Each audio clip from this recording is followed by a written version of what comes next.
오늘은 제주 여성 부분을 이제 가지고 들어왔습니다. 우리나라 남쪽에 있는 아주 큰 섬이죠. 그리고 유네스코로 지정되어져 있고, 그리고 세계 문화유산으로도 많은 분들이 관광객들이 오고 있는 이 제주도에서 과거에 어떤 일들이 일어났는지 한번 살펴보도록 하겠습니다. 자, 이 제주도에서 아까 얘기했던 일제강점기에 제주 여성들은 어떻게 움직였고 제주도는 어떤 일이 있었는가 하는 부분을 한번 살펴보도록 하겠습니다. 네, 강의를 시작해 볼게요. 자, 금방 얘기했던 것처럼 우리 민족의 암흑기였던 일제강점기 때 우리 민족들의 항전은 언제, 어디서부터 시작되었는가 하는 그런 부분들을 찾는 과정에서 이 제주도라는 섬을 제가 방문한 것은 한 4년 전이었습니다. 이 제주도라는 지역에서도 분명히 독립운동의 흔적이 있었고 또 이곳에서도 일제의 수탈도 많이 당했었기 때문에 이 지역민들은 어떤 식으로 방어를 했고 또 어떤 식으로 대응을 했고 또 어떤 식으로 저항했는가 하는 부분에 대해서 굉장히 궁금했었습니다. 그래서 처음에는 제주도를 방문하고 관련돼 있는 자료를 찾는다고 쫓아가는 데만 시간이 좀 많이 걸렸었고요. 그다음에 두 번째로는 관련돼서 연구하시는 분들을 또 만난다고 시간이 또 많이 지났습니다. 이후에는 후손분들을 찾아갔고요. 그리고 제주도 전체는 어떻게 독립운동이 이루어졌을까 하는 독립운동 지형을 파악하고, 그리고 제주도 지역에서 소원받은 분들은 과연 몇 분이나 되실까 하는 부분도 파악하고, 그렇게 해서 제주를 몇 차례 방문하는 과정에서 제주 여성들의 흔적을 찾을 수가 있었고, 그러면 이 제주 여성들의 흔적을 어떤 식으로 정리를 해줘야 될 것인가에 대해서 나름의 고민을 하게 되었죠. 자, 제주는 그 당시에 어떻게 무슨 일이 있었을까? 우리나라 처음에 개항이 이루어지고 난 다음에요. 일제강점이 이루어지는 그 과정에서 처음에 개항기에 우리가 일본한테 제일 먼저 개항을 하지 않습니까? 그러니까 운요 사건이든 강화도 조약이든 이게 체결되어졌을 때 일본이라고 하는 이 나라가 있는 지정한 위치를 한번 보면은요, 이 제주도에서 굉장히 가까운 쪽에 일본이라는 나라가 위치해 있습니다. 그래서 어찌 보면 일제의 수탈이나 탄압이나 이런 것들이 시작되었을 때도 우리는 잘 몰랐지만 제주도민들이 어떤 그것을 감내하고 있는 강도는 굉장히 크지 않았을까라는 생각을 하게 됩니다. 또 이 제주도라는 지역이 가지고 있는 하나의 지정학적 위치로 봤을 때도 굉장히 중요한 위치고요. 거기다가 천혜의 자연, 이런 여러 가지 자연의 보고가 바로 이 제주도였기 때문에 많은 해외에서 많은 사람들이 탐내는 하나 지역이었기도 합니다. 그리고 하멜 표류기에도 이 제주도는 언급이 되어지고 있습니다. 자, 그러면 우리나라 최남단에 있었던 이 제주도 한번 살펴보도록 할까요? 1900년대 제주도를 한번 볼게요. 1900년대 제주도. 1900년대에 우리는 우리나라의 육지에서의 개항이 이루어지고 났을 때 그때 모습과 제주도의 모습은 사실 조금 변화가 있습니다. 특히 우리나라 한반도 같은 경우에는요, 두 가지 부분으로 이제 해외에서 들어오시는 분들은 인천항을 통해 가지고 움직여서 들어오거나 아니면 부산항을 통해서 들어오거나 이렇거든요. 근데 제주도는 밑에 떨어져 있으면서 여러 나라들로부터 아마 집중적으로 한번 주목하게 되는 그런 섬이었습니다. 자, 1900년대 제주도는 안에 무슨 일들이 일어났을까? 제주도는 1900년도에 천주교가 유입이 됩니다. 천주교가 유입이 되어지면서 프랑스 신부인 라쿠르 신부하고 그다음 우리나라에 있는 김원영 신부가 제주도로 들어옵니다. 그리고 제주도를 찾아서 이제는 천주교를 전파하기 위해서 딱 들어갔죠. 그리고 1901년도에는 신축교난, 바로 이제수의 난이 이곳에서 또 일어납니다. 자, 그리고 제주도는 그러면 이곳은 일제강점기가 일어나기 이전에는 제주도는 그럼 평화로웠을까? 사실은 실상은 그렇지 못했습니다. 제주도는 이미 1883년도부터 바로 어장 침탈을 계속 이런 식으로 당하고 있는 상황이었고요. 어쩌면 그 이전이었는지도 모르겠습니다. 그 이전에도 제주도 섬에서 남성들이 고기를 잡는지 배를 타고 나가면 여성들은 집에 있으면서 갑자기 급습해 오는 왜구들을 어떻게 막아낼 것인가에 대해서 고민을 했었습니다. 그래서 제주도에서는 옛날 고려시대에 해청이라는 것이 생겨났습니다. 해청은 뭐냐면 해경 역할 비슷하게 여성들도 자력적으로 왜구가 침입했을 때 우리가 어떤 식으로 대처하자라고 그들만이 꾸려져 있는 하나의 어떤 역할 기구 이런 것들을 만들면서 뭐 지금으로 치면 해군이죠. 여자 해군처럼 말이죠. 어찌 보면 그런 그 약간 성격을 가지고 있는 이 여성들의 움직임이 제주에는 포착이 되어집니다. 그러니까 제주는 여성들이 많았고 남성들이 바다로 나갔기 때문에 그들만의 아이를 키우고 양육하고 하는 이런 부분 외에도 생존 부분이 걸려있는 부분도 생각을 해야 될 것이고 제주도 섬 내에서 온전하게 그것을 지켜나가야 된다는 책임감도 이중고, 삼중고를 당하고 있는 곳이기도 했습니다. 1887년도에는 일본인이 입도를 했고요. 1900년도에는 일본 어선이 제주 어장으로 들어와가지고 출하가 되어집니다. 자, 상황이 이렇다 보니까 1883년도부터 일본의 어장 침탈이 빈번해지고 제주도 입장에서 봤을 때는요. 관련되는 해산물이나 여러 가지 이런 부분들이 좀 더 수확량이 많아야 되는데 갈수록 수확량이 줄어든답니다. 그러니까 고민을 하게 되는 거죠. 거기에서 제주도에 있는 여성들이 생각해낸 것은 바로 제주 해녀가 제주도 내에서만 해산물을 채취하는 것이 아닌 우리도 바깥으로 한번 나가보자. 출가를 생각을 하게 됩니다. 자, 그게 바로 1910년도라고 보시면 됩니다. 전후라 보시면 됩니다. 그러면 자, 한쪽에서는요. 일반 제주도에서 생존을 위해서 어떻게 살아갈 것인가 또는 아니면 제주도에 있는 여러 가지 자연 어획량 이런 부분들이 우리가 수화 개움을 해서 생존해 나가는 이런 부분에서의 제주 여성의 역할이 강인한 여성의 역할이 제주 해녀라고 하는 곳으로 우리는 모델화될 수 있다면 또 한편에서는 천주교가 들어오고 또는 종교가 유입되어짐으로 인해서 여성들에게는 기존에는 교육받지 못했던 여성들이 교육을 받게 되는 하나의 상황이 조성되어진 거죠. 그러면 교육받기 전과 이후의 여성은 확연하게 달라집니다. 교육받기 전에는 여성이란 존재에 대해서 그냥 단순하게 생존만 위한 어떤 여성의 역할 이 부분에 집중했다면 교육을 받음과 동시에 여성들의 생각은 달라집니다. 자, 여기에서 이제는 제주도 어학당 그리고 제주도 여학교가 생겨나게 되면서요. 제주 여성들의 신지식인들이 등장하게 되죠. 제주의 상징인 제주 해녀. 자, 이들은 아까 얘기한 것처럼 온몸으로 침탈과 그리고 탄압을 감내할 수밖에 없었던 어머니였습니다. 이게 바로 일제 강점기를 거치면서 이 제주 여성들이 감내해야 했던 고뇌는 아마 육지에 있는 여타 여성들보다도 몇 갑절이지 않았을까라는 생각이 듭니다. 이런 그녀들에게 하나의 신기한 장면을 목격하게 되는 사건이 생깁니다.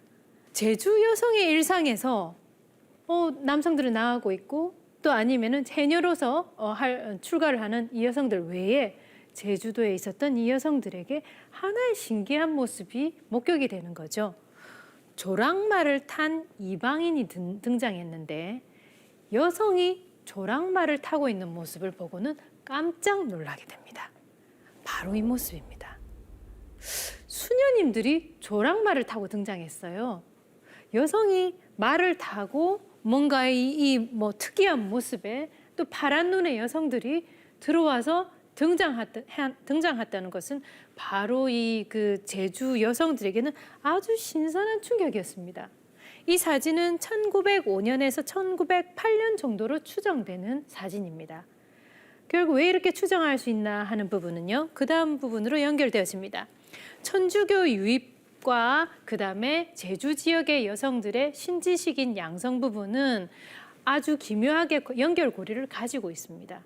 자, 저는 두 가지를 설명하려고 합니다. 제주 여성들이 어떤 식으로 변화해 가는가 하는 부분인데 민중적인 차원에서 생존권을 쟁취하고 투쟁하려고 하는 그들만의 역할을 감내해서 그들의 존재감을 제대로 되찾으려고 하는 제주 해녀의 모습과 그다음에 교육을 통해서 변화하고 교육을 통해서 교육의 어떤 그런 함축되어져 있는 정신이나 이런 것들을 전파하려고 하는 제주 신여성의 모습 두 가지를 저는 지금 조명하려고 하고 있습니다. 그중에서 바로 신지식인이 양산되어진 그 과정들을 지금 설명하려고 하는데요. 1900년대에 천주교가 유입이 되어지면서 제주도 내는 굉장히 그 신선한 변화가 일어납니다. 아까 얘기했던 것처럼 조랑말을 탄 수녀의 모습이 등장했는데 그 수녀들이 왜 등장했을까 가만히 살펴보면요. 바로 이 천주교 유입이 되어졌을 때 왔던 이 라쿠르 신부와 그다음에 우리나라 신부가 요청을 했기 때문에 그들이 제주도로 들어오게 됩니다. 왜냐하면 이곳에서 학교를 준비를 해야 되고 제주에서 여성들을 교육을 시키려고 하는데 수녀님의 도움이 필요하다라고 SOS를 친 겁니다. 그래서 이 제주도 내에 제주도 여학당과 여학교가 개교되기 이전에 수녀님들은 도와주기 위해서 들어왔던 거죠. 그 모습이 포착되어져서 사진이 찍혀진 거였습니다. 자, 그들이 들어옴으로써 이제는 제주 여성들에게는 아주 신선한 변화가 일어나기 시작합니다. 뭐냐면 공식적으로 여성들이 교육을 받게 되는 하나의 사건이 시작되어진 거죠. 자, 천주교가 유입되어지고 난 다음에 제주도 내에 이 천주교가 과연 전파되고 자리 잡을 수 있을까라고 고민했었는데 1901년도 1년이 지나자마자 확연하게 달라집니다. 이때 제주도 내에서는 영세를 받은 사람이 242명이고 예비 신자가 700여 명까지 이르게 됩니다. 급속도로 지금 전파되어지고 있습니다. 야, 여기서 고민합니다. 저는 고민했습니다. 어떻게 제주도에서 1년 만에 이렇게 급속도로 전파되어질 수 있었을까 하는 부분은 아마도 그 이전에 이 종교가 들어왔을 때 이것을 받아들였던 그 계층적인 면에서 봤을 때는 하나 우리가 생각해 볼 수 있는 게 뭐냐면 빨리 수용할 수 있도록 중간다리 역할을 해준 이들이 뭐냐면 바로 유배온 사람들이었습니다. 유배온 지식인들, 그들이 천주교 수용하는 부분 또는 이것에 대해서 스펀지처럼 빨아들이는 부분은 굉장히 빨랐던 겁니다. 그 이후에 많은 민중들이 관심을 가지고 움직이기 시작했던 겁니다. 유배 계층은 지역의 향리나 이런 분들하고 같이 또 연결고리가 많이 되어져 있었던 거죠. 그래서 유배온 이 많은 양반가 분들 그리고 특히 박용호 선생님 같은 경우도 나옵니다. 이 분들 그다음에 향리하고 이 평민층이 자연스럽게 골고루 연결이 되어지게 되고 이들은 바로 제주도 내에 천주교가 전파될 수 있었던 하나의 토대가 되어진 거죠. 자, 그러면 라크루 신부가 들어오고 당시 유배를 왔던 박용호 선생님 이분도 학교 준비에 박차를 가합니다. 그리고요, 이곳에서 제주도에서도 여성 교육기관이 생겨야 된다라고 주장을 하는 거죠. 자, 이 당시가 제주도에 내에서 신성여학교가 개교하게 된 것은 1909년입니다. 그러면 우리나라에 처음으로 여자 근대 여성 교육기관 이화학당은 1886년도에 생겼습니다.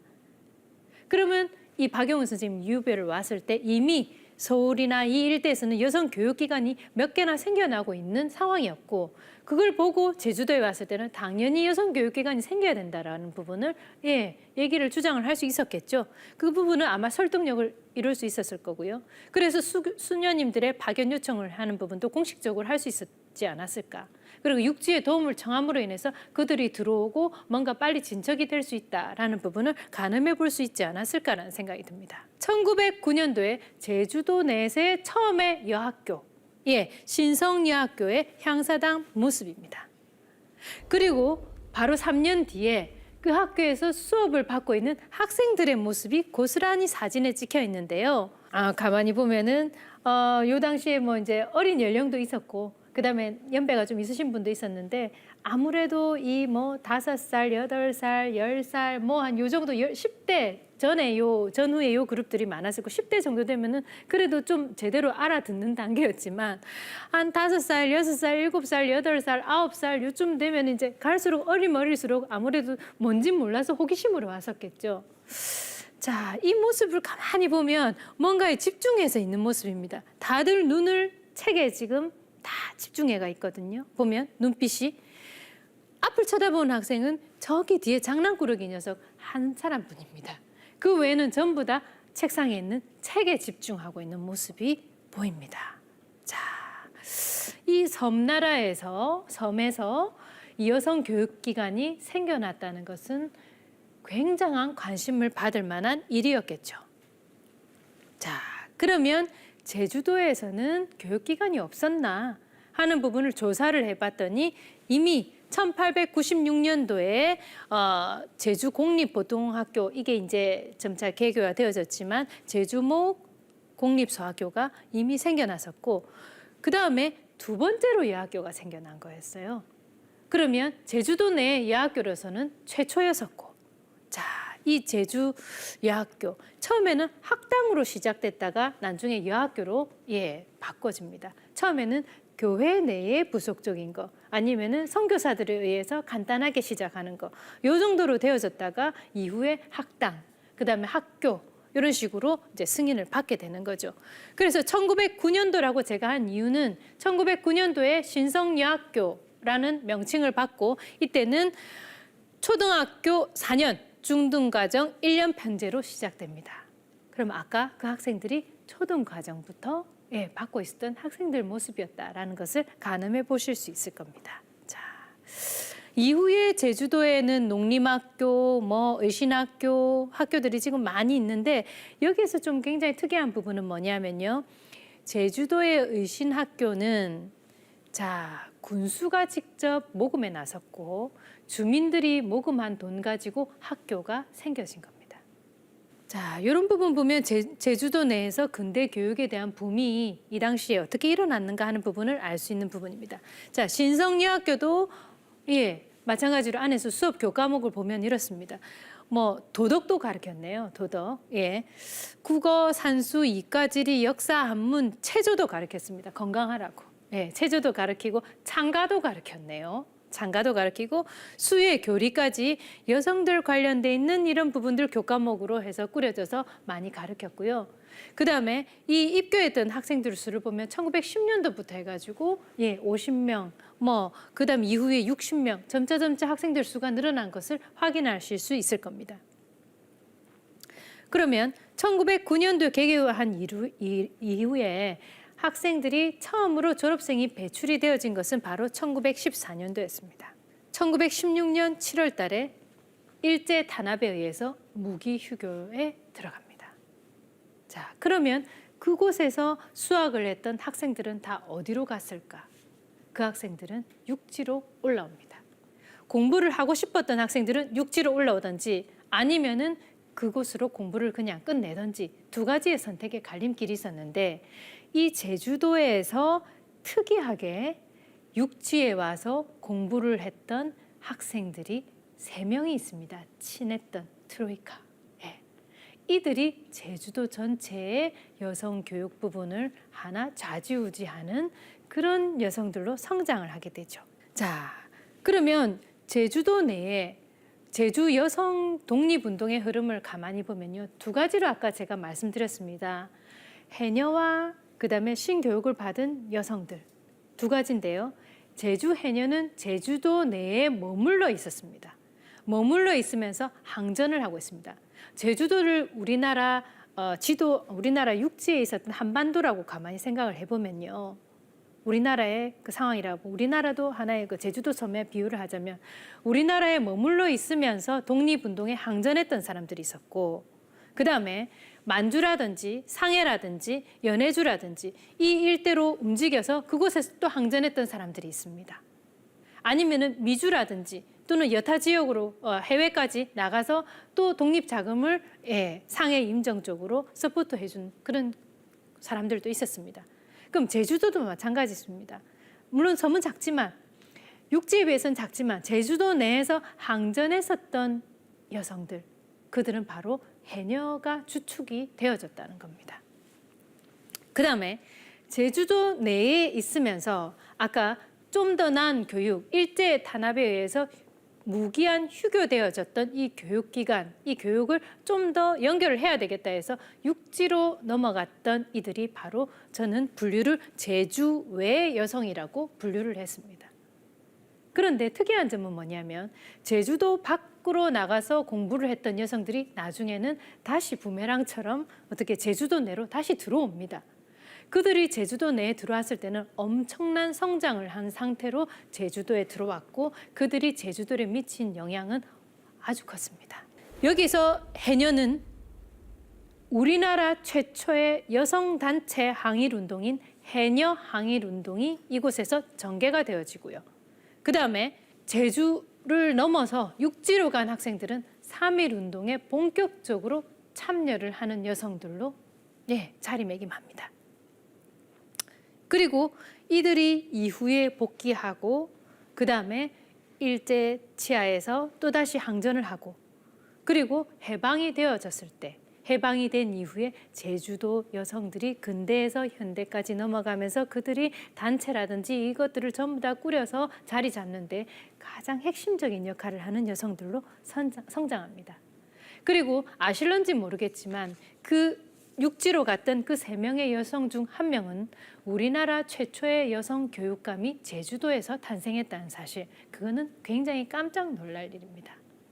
제주도 최초의 여성 교육감, 그리고 그 제주도 최초의 여성 교육감이 곧 우리나라 최초의 여성 교육감으로 탈바꿈했다는 걸 봤을 때는 이 3명이 단순하게 제주 지역만 미친 것이 아니고 우리나라의 역사에도 한 페이지를 장식을 했다라는 것을 알 수가 있습니다. 그래서 이제 정리한 것이 이겁니다. 그 신여성 항일운동이라고 저는 지칭을 했고요. 그 다음에 제주 해녀 항일운동이라고 지칭을 했습니다. 자, 신여성 항일운동은 이후에 이들의 행적이 어떻게 바뀌어졌는지를 살펴보는 과정에서 아마 좀 더 세밀하게 알 수 있을 거고요. 그 다음에 제주 해녀 항일운동 같은 경우는 얼마만큼 일제에 저항하면서 이 단체가 되어져서 싸우면서 움직였는지 하는 부분을 이후에 세밀하게 또다시 말씀을 드리도록 하겠습니다. 자, 첫 번째로 신교육을 이끈 제주 여성 부분을 한번 살펴보도록 하겠습니다. 자, 이 사람 3사람입니다. 가장 왼쪽에 있는 사람이 최정숙, 그 다음에 가운데에 있는 사람이 강평구, 그리고 맨 오른쪽에 있는 사람이 고수선입니다. 맨 왼쪽에 있으신 분이 또 오른쪽 사진에서 얼룩덜룩한 한복 입은 분이시거든요. 그래서 3분이신데 왼쪽의 사진은 둘이 탁구 치고 있는 모습입니다. 여성 둘이서 탁구 치고 있는 모습입니다. 제가 그 제주도 여성분들을 조사하는 과정에서 느낀 거는 깜짝 놀랄 부분은 뭐냐면 기록을 너무 철저하게 했다는 부분이에요. 그래서 여성 독립운동가를 찾고 조사하는 데 있어서 기록이 없어서 많이 힘들었다면 제주도 이 여성분들을 만나면서는 기록이 굉장히 많았다는 거. 거기에 깜짝 놀라고요. 그 다음에 최정숙 애국지사님 같은 경우는 세세한 메모지까지도 남겨져 있는 거 보고 깜짝 놀랐습니다. 제가 제주도 방문한 이래로 제주도에 도착해서 바다도 한 번도 못 보고 바로 비행기 타고 들어온 적이 한 번 있었는데요. 제주교육박물관 하고 그 제주교육청에 가서 지하에 가면 서고가 있습니다. 서고에 가니까 이분의 유품이 엄청 많더군요. 그거를 앉아서 사진 찍고 전부 다 자료 있잖아요. 체크를 하고 가지고 나올 수는 없으니까. 그렇게 하느라고 몇 시간이 흘렀는지 모르겠지만 나중에는 보니까 깜깜해져 있어서 제주도에 가서 바다도 한 번도 못 보고 바로 비행기 타고 왔던 기억이 있습니다. 정말 세밀하게 메모지까지 다 남겨놨더라고요. 깜짝 놀랐습니다.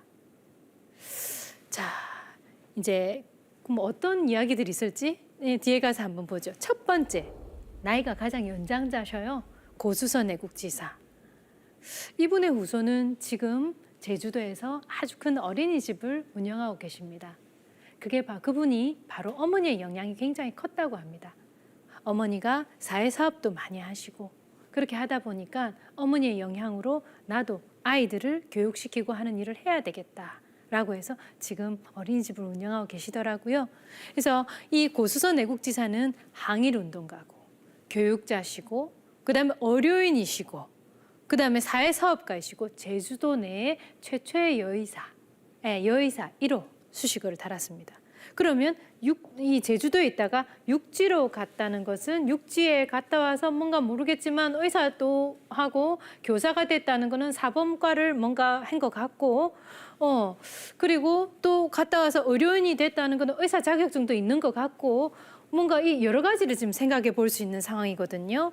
그리고 이분은 3.1운동에도 참여를 했었고 임정자금도 이분이 그 전달을 하면서 이분의 활동이 뒤에 많이 확인이 되어졌죠. 그런데 제주도 내에서 여성이 교육한다는 것은 또 아니면 그 당시 시대상으로 봤을 때 여성이 교육한다는 것은 교육을 받는다는 것은 사실은 한계에 부딪히는 일이기도 했습니다. 물론 집안이 개화가 되어져서 여성이 나 교육하고 싶습니다. 좀 도와주십시오. 라고 했을 때 부모님들이 그래 교육해봐. 교육받아봐. 라고 적극적으로 얘기했을 때는 그때는 당연히 편안하게 했겠죠.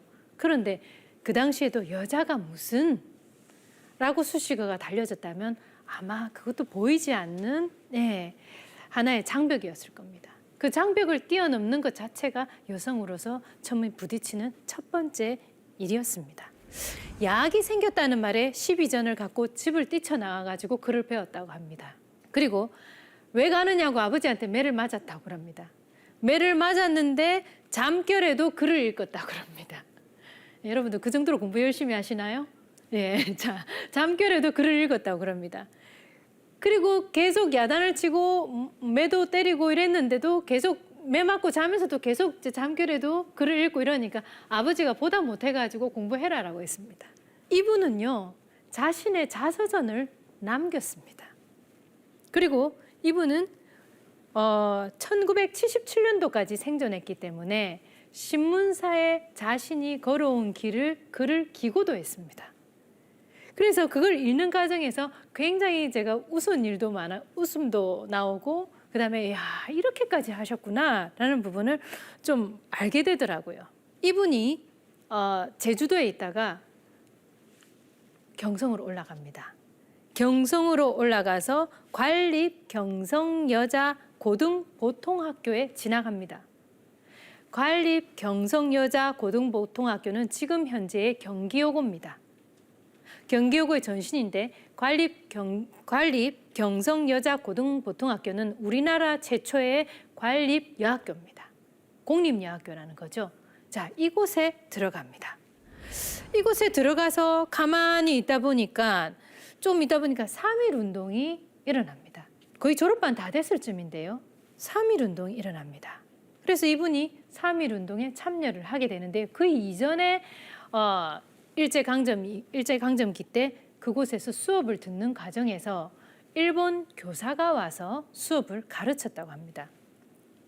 여기 사례 부분이 이분이 적어놓은 그 자서전이 있어서 제가 하나 읽어볼까 합니다. 우리에게 미술과 역사를 가르치는 시바다 일본 선생이 있었는데 그 일본 선생이 말하기를 임진왜란은 날조된 것이다. 그리고 이순신 장군을 가르쳐서 이순신은 아무것도 아니다. 그가 만들었다는 거북선도 가짜다. 날조되었기 때문에 너희들은 이 사람에 대해서 굳이 알 필요가 없다. 라고 하는 모욕적인 발언을 했습니다. 그러니까 한 여학생이 손을 듭니다. 내가 부모님한테 배운 거하고 다른데요? 라고 얘기했습니다. 그리고 이렇게 모욕적으로 발언을 함부로 하시지 마십시오 하고 여학생이 손을 들어서 얘기한 겁니다. 당신들은 우리나라에 와서 역사를 가르치는 건 좋은데 왜 역사까지 왜곡해서 가르치십니까? 라고 얘기했는데 그 사람이 바로 고수선이었습니다. 그러니까 항의를 표하니까 일본 역사 선생님은 당황스러웠던 거죠. 어떻게 감히 항의를 할 수 있나.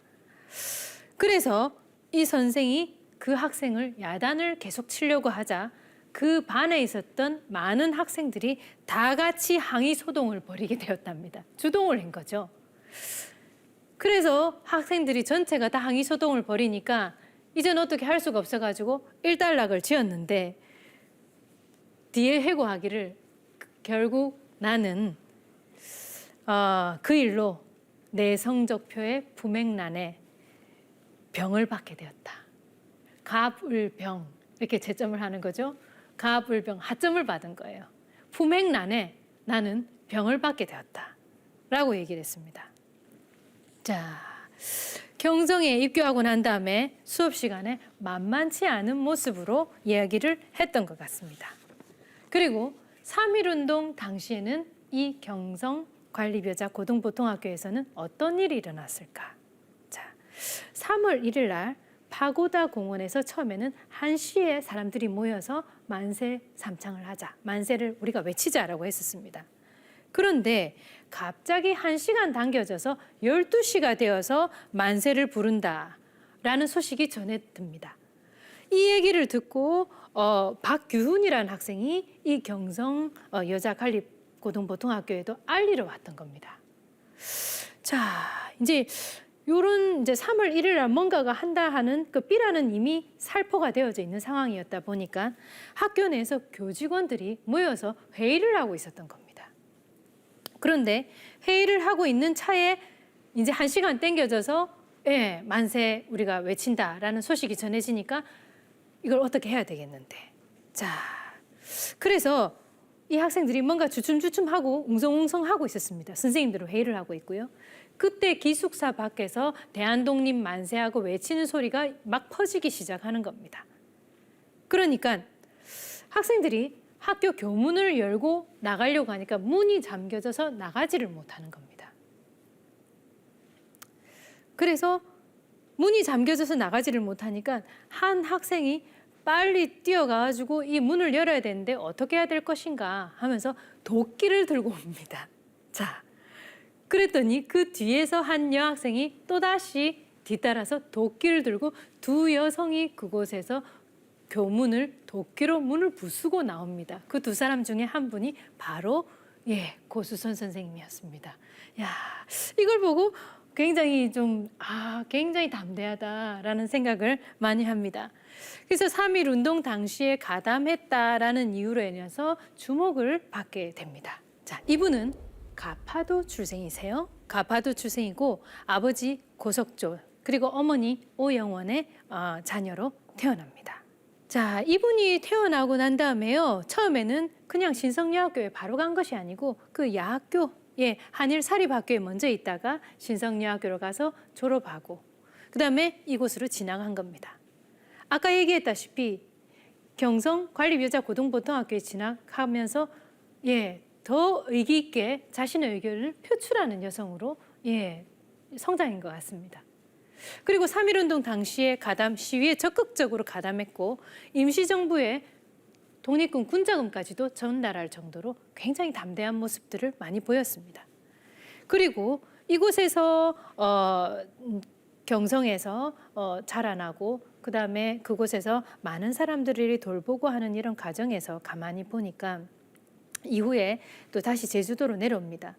그래서 제주도 같은 경우는 굉장히 열악하고 상황도 어렵고 그다음에 경제적으로도 많이 상황이 좋지 못한 것을 알고 이후에 경성의전에서 다시 수학을 하면서 의사 면허증을 취득합니다.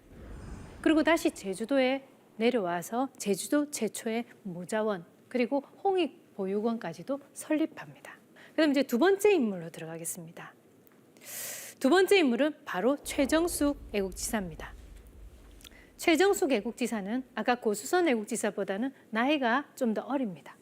그렇지만 아까 앞에 있었던 그분 같은 경우는 약간 좀 사회운동 가정인 성향까지도 약간 갖춰졌다면 이분은 교육적으로 거의 집중을 하셨던 것 같습니다.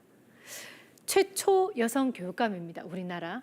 그리고 제주도에서의 1대 교육감이고요. 이분도 의료인입니다. 그리고 극빈자를 돌보는 일들을 많이 하셨고 나중에는 그 적십자 활동도 많이 하셨기 때문에 로마 교황으로부터 훈장까지도 받게 됩니다. 자, 이분은 또 어떤 사연들이 있었을지. 이분이 좀 맨 왼쪽의 사진은 소녀 시절 적에 그 책을 보고 있는 사진이거든요. 저렇게 앉아서 책을 보고 있던 여성이 나중에는 거의 수녀와 같은 삶을 사셨고요.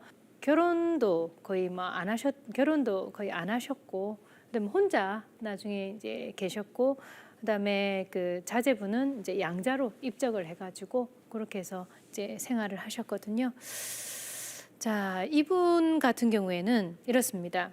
경성에 이분이 의료인 자격증을 따고 취득하고 난 다음에 경성에 성모 그 병원에서 근무를 하고 있는데 보니까 극빈자들이 너무 많은 걸 알고 자, 제주도에도 이런 상황들이 분명히 있을 거다라고 생각하고 제주도에 내려와 가지고 극빈자들을 돕는 활동들을 이제 시작을 합니다. 그래서 이후에 이분의 활동은 보면 교육 쪽으로도 많이 치우쳐지고 사회에 좀 어려운 사람들을 돕는 그런 활동들로 많이 일관되어지게 나오고 있습니다. 북제주군 출생이시고요. 이분 같은 경우는 좀 특이한 부분은 뭐냐면 이분 집안이 좀 잘 사셨습니다. 잘 사셨고 아버지가 제주도의 지방법원의 초대 법원장을 하셨던 분이었습니다. 그러니까 집안에서 약간 경제적으로 좀 풍요로운 그런 부분이 있었고요. 그다음에 이분도 마찬가지로 경성 관립여자고등보통학교로 가서 3.1운동 시위자로도 하고 이분은 징역 생활까지도 하게 되는데 7.9 소녀결사대를 꾸린 멤버다라고 주목을 받게 되면서 서대문영무소에서 유관순 열사하고 같이 수감되셨던 분이기도 합니다. 예. 그리고 이제 그 이후에 고문 후유증이나 이런 걸로 해서 제주도에도 내려오지만 감시망이 계속 이제 조여져 오고 그다음에 벌써 이제 블랙리스트에 올라가다시피 하는 그런 인물들이었던 거죠. 제주 여성들도 제주에 내려오면 그 신교육을 받은 여성은 몇 사람 안 되지 않습니까? 그러니까 확연하게 드러나는 거죠. 그러니까 주목받을 수밖에 없는 상황이었습니다. 그래서 제주도에 복귀하고 난 다음에 이분은 문맹 퇴치 운동을 벌입니다. 그리고 제주도 내에서 의사 자격증을 가지고 병원도 개원을 합니다. 병원도 개원하시고 그러면서 이분이 이후에는 교육 쪽으로도 많이 치우쳐서 극빈자 부분을 돕는 쪽으로 하셨다라는 부분이 이제 핵심적인 내용이고요. 그다음에 세 번째 여성입니다. 이 세 사람은 거의 같이 다녔습니다. 아까 그 탁구 칠 때 상대에 있었던 여성인데요. 이분은 항일운동을 독립운동을 하셨습니다. 그렇지만 현재 서훈을 받지 못하고 있는 분입니다. 왜? 돌아가신 해가 지금 1900년대 태어나서 1933년도에 돌아가셨습니다. 그러다 보니까 결혼도 하지 않은 상태에서 돌아가시다 보니까 이분을 뒤에 서훈을 올려줄 후손도 제대로 없었던 거였습니다. 제주 여성 교사로서는 1호입니다. 예, 1호고 그다음에 제주 최초의 여성 유학생입니다. 일본으로 유학 갔다 오십니다. 예. 그리고 근후에 도쿄 지회에서 그 회원으로서 또 활약을 하시는데 다시 이제 제주도에 와서 있었을 때 영양실조하고 폐렴으로 안타깝게도 사망하십니다. 자, 이 부분을 보면서 굉장히 많이 안타깝다라는 생각이 참 많이 드는 분이었습니다. 왼쪽 사진에서 왼쪽에 계신 분이고요. 눈이 좀 크신 분이시고요. 오른쪽 사진에서는 오른쪽에 계시는 분이십니다. 최정수 그 교육감하고 굉장히 그 친분이 있었던, 그러니까 아무래도 고수선 선생님은 연배가 좀 많으셨고, 그 다음에 강병국 선생님이셨고, 그 다음에 최정숙 선생님이셨기 때문에 아마 그 좀 더 친했던 것 같습니다. 이분도 이제 그 박희도 선생, 그 3.1 운동을 준비했던 박희도 선생의 어떤 학생 결사단에 가입을 해서 활동을 하셨고요. 이제 신간의 부분에서 도쿄지회에서의 부인부 책임자로도 활동을 하셨는데 미혼으로 생을 마감하셨기 때문에 마음이 굉장히 많이 안타깝습니다.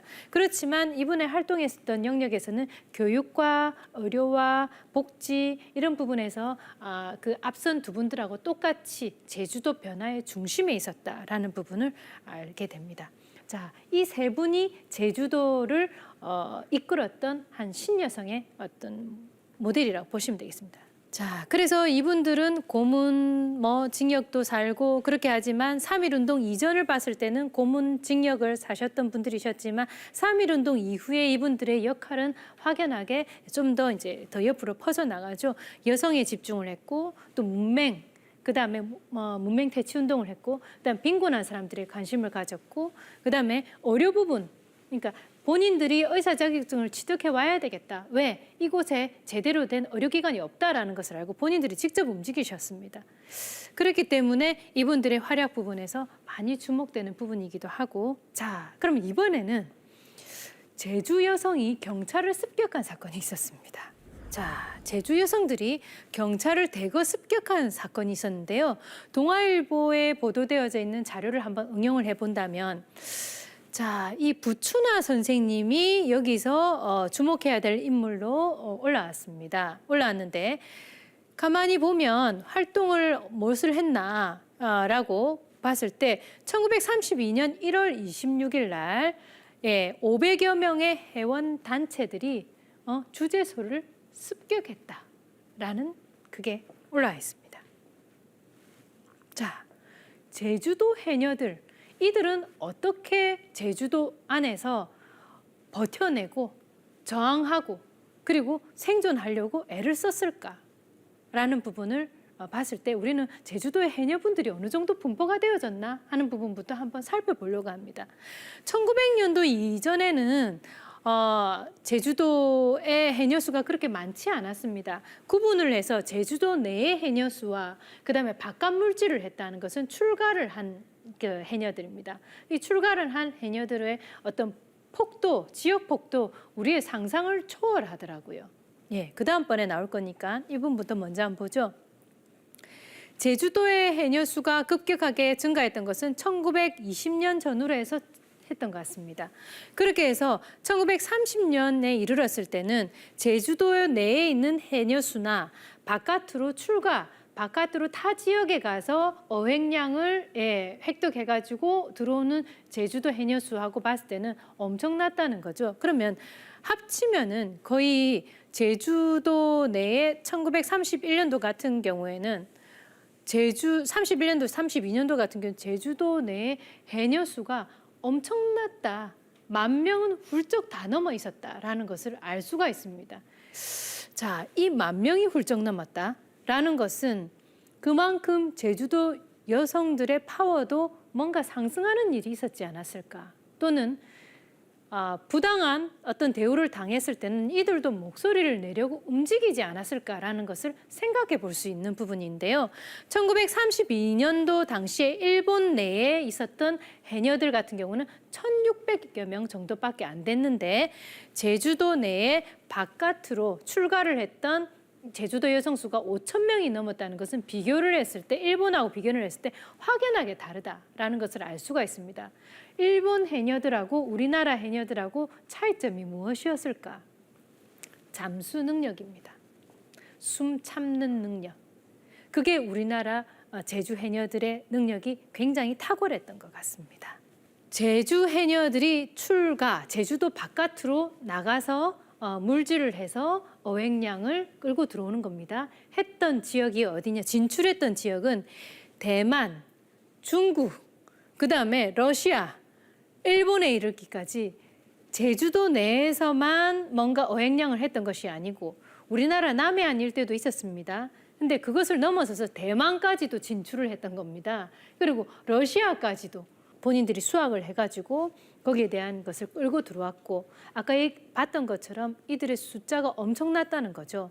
그러면 뒤집어서 생각해 보면 이분들이 수확했던 수확물 가지고 경제적인 이득도 엄청났을 것이다라는 것을 생각해 볼 수가 있는데요. 문제는 이겁니다. 자, 문제는 이 수확량만큼 이분들의 이익도 굉장히 높았을 거다라는 생각을 하게 되는데 사실은 이분들은 이익이 별로 없었습니다. 그러면 이분들이 수확했던 수확량, 이 이득은 어디로 갔나? 고스란히 중간에서 수탈해 가는 형식으로 갔던 거죠. 자, 목숨 걸고 바닷속에 들어가가지고 그것을 채취해가지고 끌고 왔는데 제주도를 돌아가려고 하니까 손에 쥔 게 별로 없다는 거죠. 그러니까 해외에 머무를 수밖에 없었던 이들의 현실도 굉장히 눈물짓게 합니다. 그래서 설립했습니다. 제주 여성 단체를 제주 해녀 조합을 만든 겁니다. 아까 보셨다시피 1930년대부터는 엄청나게 이게 늘어나잖아요. 이미 그 전초전 단계가 1918년도, 1920년도 이 정도부터도 이 수가 엄청나게 늘어나거든요. 그러면서 1920년도에 제주 해녀의 권익 보호를 위해서 제주여성 스스로가 나섰습니다. 나서서 어업조합을 설립을 했는데 이것을 만약에 대만으로 간다. 중간에서 그 연결하는 그 중간에서 이거를 그 알선하는 사람이 있겠죠. 알선 수수료, 조합비, 그 다음에 세금, 일본에 세금을 갖다 바쳐야 됩니다. 네. 거기에다가 이거를 해녀 조합하면 조합의 가입비, 이런 것들이 계속 징수되는 내용이 너무 많다 보니까 경제가 계속 악순환되어지는 그런 연결고리에 있었다는 거죠. 그래서 이 제주 해녀 같은 경우에는 어업조합을 설립을 했지만 그 실상으로 제대로 위력을 발휘하지는 못한 상태로 끙끙거리게 되는 그런 상황까지 가게 됩니다. 또는 중간에서 업무 담당자나 일본인 해조회사나 일본인 해조회사를 통해서 나가는 경우들이 다반수였을 거니까 여기에서 결탁을 해가지고 중간에서 돈을 매수하는 그런 행위들까지 계속 빈번하게 일어나니까 제주 해녀들이 나중에는 참다가 잠시 뒤에 폭발하게 됩니다. 그게 바로 제주 해녀 항일 투쟁입니다. 이게 바로 우리나라 여성 단체로서의 처음으로 항일 투쟁이었다고 보시면 되는데 표면상으로 봤을 때는 그녀들의 생존권에 대한 저항이었다라고 볼 수가 있겠지만 실질적으로 봐서는 일제의 침탈과 탄압에 대한 부당함이 쌓여져 있다가 그것이 이제 폭발하는 그런 형태로 나온 것이 바로 해녀 항일 투쟁이었습니다. 자, 이 최초 여성단체 항일운동, 해녀 항일운동 한번 볼까요? 1920년도에 어업조합이 설립되어지고 난 다음에 1924년도에 이미 제주 여성들은 움직였습니다. 20년도에 어업조합이 생겨났는데 이 조합이 생겨났는데도 불구하고 제대로 뭔가 중간에서 계속 뭔가 수수료가 자꾸 빠져나가고 그들이 취하는 게 없다 보니까 이들이 조합 분규를 일으킨 겁니다. 그래서 24년도에 벌써 4월에서 6월까지 분쟁이 발생했습니다. 그리고 나서 좀 완화되는가 싶었는데 계속 이것들이 축적되어지고 일본 그 해조회사에서의 어떤 그런 그 탄압이나 여러 가지 착취 이런 것들이 계속 가중되어지고 갈수록 해녀수는 증가하고 그다음에 출가하는 해녀수가 증가할수록 거기에 따라서 계속 징수는 되어지고 그렇게 되다 보니까 참다 못해서 바로 이제는 시위를 하게 됩니다. 그게 바로 1932년도였습니다. 1932년도 1월 7일 날 1차는 하도리에 있는 해녀 300여 명이 시위를 했습니다. 그리고 1월 12일 날에는 세와리에 있는 여성들이 또 시위를 했습니다. 해녀들이 다 모여서 시위를 한 겁니다. 그 다음에 두 번째 세와리에서 했을 때는 세와 장터 날을 잡아서 그날 아예 행진을 해버렸습니다. 그리고 이 부당한 부분에 대해서 이제는 나중에는 안 되게 되죠. 1월 10일 날 세와리 해녀들이 계속 행렬이 되어지는 과정에서 일본이 무력 행사를 하니까 그 부분에 대해서 가만히 있겠습니까? 시위대도 무력 행사를 하면서 일본 경찰서를 습격하는 그런 사건까지도 지금 나오게 된 겁니다.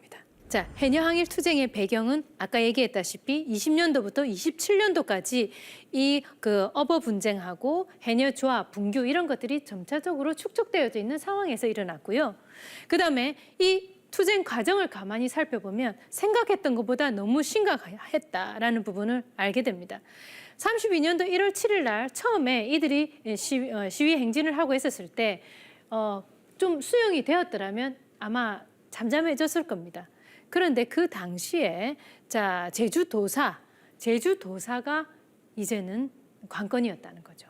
제주도사가 이걸 해결해 줄 수 있나 없나 하는 부분이었을 때 제대로 해결이 안 되진 상황에서 갔고 1월 12일 같은 경우에는 제주도사가 부임하는 그런 날이기도 했습니다. 그래서 이제 세화장터에 와가지고 인사도 하고 그렇게 했었는데 그때 이제 사전 계획을 해가지고 딱 모여가지고 11개 항을 가지고 요구를 합니다. 요구를 하고 그다음에 무력 행사하는 부분에 대해서 우리도 저항하겠다라고 실제로 움직이기도 합니다. 그리고 이거는 여기서 끝나지 않았습니다. 1월 24일 날 세화주재소 자동차 이 안에를 습격을 했고요. 그다음에 이 습격한 것 때문에 해녀 주모자들이 300여 명이 검거가 됩니다. 그리고 그 이후에 이걸 이제 피신을 해가지고 있으니까 우도로 피신해 있으니까 우도에 피신해 있는 남성과 해녀들까지도 검거를 합니다. 여기서 하나 주목되는 부분은 뭐냐면 우도의 특이성입니다. 제주 해녀 항일 운동은 그다음에 하도리하고 세화리에서 시위 행진을 했지만 이 제주 해녀들의 해녀들이 양성되어지고 처음에 그게 잉태되어지고 이들의 활동이 제대로 움직이는 데 있어서 핵심적인 주축을 이뤘던 것은 바로 우도였습니다. 그래서 우도 출신의 제주 해녀들이 많았습니다, 사실은. 그래서 이들이 나중에 우도로 피신을 해가지고 있었지만 거기에 또 찾아가고 이제 검거를 하게 되죠. 이들이 검거를 하고 나니까 이제는 이들을 석방해라라고 요구 시위를 하게 되었고 이 요구 시위를 하는 과정에서 나중에는 또 체포를 하고 탈환하고 이 과정들이 순차적으로 반복이 되는 과정에서 제주도에서는 해녀 주도자들이 검거가 됩니다. 여기도 3인방이 검거가 됩니다. 부춘화, 부덕량, 김옥년입니다. 이 세 사람이 검거가 되어지죠.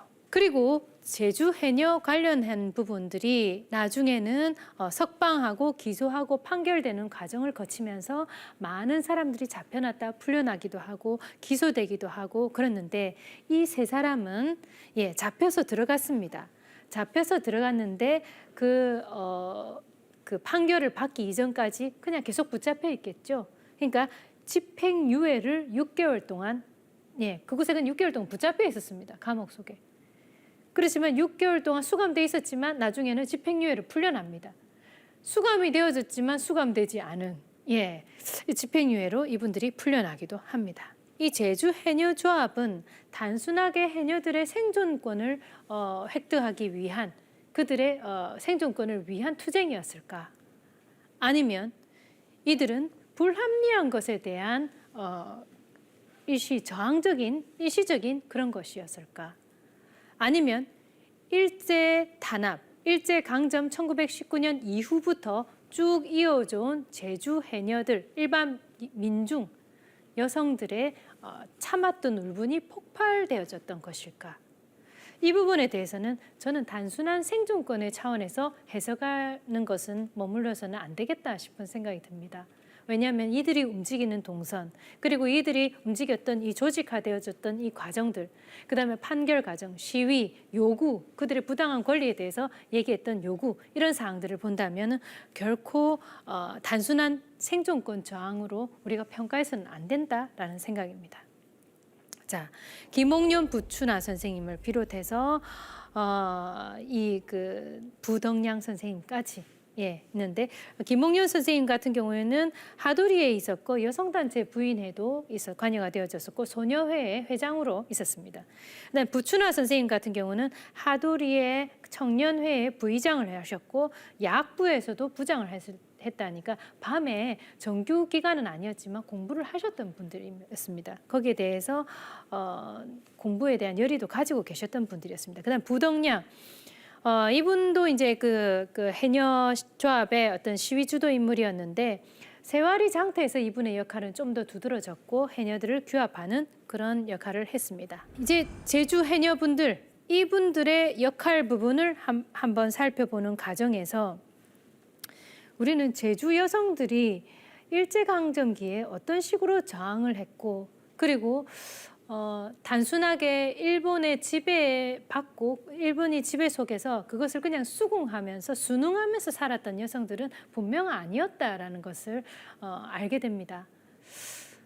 일부에서는 제주 여성 해녀 항일 운동 같은 경우에는 그냥 해녀였기 때문에 생존권을 위한 투쟁만으로 움직였던 것은 아니냐라고 하지만 제주 신여성들이 움직였던 그 부분과 제주 해녀 항일 운동이 움직였던 부분은 제가 봤을 때는 신교육을 받았던 여성들의 지식층의 성장, 그 다음에 민중에서의 울분의 터트림 이런 것들이 같이 그 합쳐져서 있었던 제주 여성의 어울림이 저항의 어울림이 아니었을까라는 생각이 듭니다. 물론 그 당시에 일제강점기에 순응했었던 여성들도 많았을 거고 일반인들도 순응을 많이 했을 것입니다. 그렇지만 우리가 여기에 대해서 반기를 들고 자신의 의견을 표출하고 할 수 있었다라는 존재가 있었다는 부분은 그 당시에 의기 있는 인물들이 얼마나 많았었나라는 부분을 알게 되는 부분이기도 하고요. 특히 여성들이라고 하는 그 한정되어져 있는 어떤 사회적인 제도 속에서 있었던 여성들의 존재감과 그다음에 그들이 감내해야 했던 이중고, 삼중고의 제도적인 울타리 이런 것들을 생각해 본다면 이들의 항의는 그냥 단순한 항의를 넘어서는 수순이 아니었을까. 어찌 보면 내적인 싸움과 여성이라고 하는 내적인 싸움과 사회 제도의 싸움 거기에다가 일제의 침탈과 탄압에 대한 싸움까지도 같이 몇 곱절을 더했고 거기에다 제주 여성들 같은 경우에는 남성들이 배를 타고 나간 뒤에 여성들이 자녀를 양육을 해야 됐고 그다음에 생존을 위해서 물질을 해야 됐고 또는 그렇지만 또 그곳에서의 부당함에 대해서 또 저항을 해야 됐던 그 여성들의 몇 중고를 본다면 우리가 이 여성들의 활약 그리고 여성들의 역할을 좀 더 재해석할 필요가 있지 않나 싶습니다. 제주 해녀의 독립운동가 저항, 제주 해녀뿐만이 아니고 제주 여성의 독립운동가 저항이라고 보시면 되겠습니다. 제주에서의 어떤 신교육을 받은 여성들의 육지로의 진출은 말 그대로 어떤 순환적인 지식인 통로를 여는 역할을 했던 것 같습니다. 그래서 해방 이후에 이 제주 여성들의 움직임을 가만히 보면 제주 여성 교육감이 탄생을 한다는 거, 그 다음에 또 제주에서의 모자원을 건립하고 보육원을 건립해서 또 사회의 복지시설에 갖추는 하나의 그 수장으로서의 역할을 했다는 것을 보면은 굉장히 참 의미 뜻깊고요. 특히 여러분들 혹시 기억하실지 모르겠지만 6.25 당시에 흥남부두에서 하고 우리 그 한강 다리가 끊어지고 했을 때 있잖아요. 그때 이 어린아이들 고아들을 구출하는 작전이 하나 있었습니다. 그래서 미국에서 이제 그 배를 타고 이제 그 배에 어린아이들을 다 실어가지고 고아들이 많았습니다. 실어가지고 제주도로 내려줬습니다. 그래서 제주도에서 거기서 그 아이들을 케어하고 하는 이런 기관들을 만들면서 제주도 내에서의 보육시설이나 이런 부분들이 좀 더 집중적으로 그 관련된 부분들이 양성이 되어질 수 있었거든요. 가만히 생각해 보면 제주도는 한 부분에서 봤을 때는 제주 여성들이 핍박받는 곳이기도 했지만 감사할 부분은 육지에 있는 사람들이 제주도에 가서 우리가 지금도 쉬러 가잖아요. 그 당시에도 마찬가지로 제주도에 우리가 피난을 간다든지 하면서 그곳에서 뭔가의 동력을 얻는 그런 곳이지 않았을까라는 생각이 듭니다. 그래서 이 제주 지역의 여성 독립 유공자 부분 발굴하는 것도 참 중요한 부분이다 생각이 들고요. 그다음에 어느 지역이든지 장터를 토대로 해가지고 뭔가 3.1 만세 운동이 전개된 것을 보았을 때 우리가 이 장터가 갖고 있는 민중성과 민중의 저항 그리고 불의에 대한 표출 이런 부분들도 가지고 있는 상징성도 제주도도 마찬가지였다라는 부분이고 그다음에 제주도 내에 삼다도 바람도 많고 그다음에 여자도 많고 돌도 많다고 하지만 이제는 그 이면에 제주 여성들이 역사적으로 감내하면서 축적해온 그들의 인내된 역사의 그런 모습들 그런 걸 보면서 앞으로 우리가 여성들 같은 경우에도 어떤 식으로 사회에 우리가 유익한 인재가 되고 또는 유익한 인재로 양성하는데 우리도 노력을 해야 되지 않나라는 생각이 듭니다. 오늘은 제주 여성의 항일운동 부분을 한번 체크를 했습니다. 그래서 제주 지역의 신여성을 배운 여성과 그다음에 해녀 항일운동을 통해서 제주 여성들이 어떻게 순환적으로 저항하고 움직였는지 하는 부분을 알 수 있었습니다. 들어주셔서 감사합니다. 수고했습니다.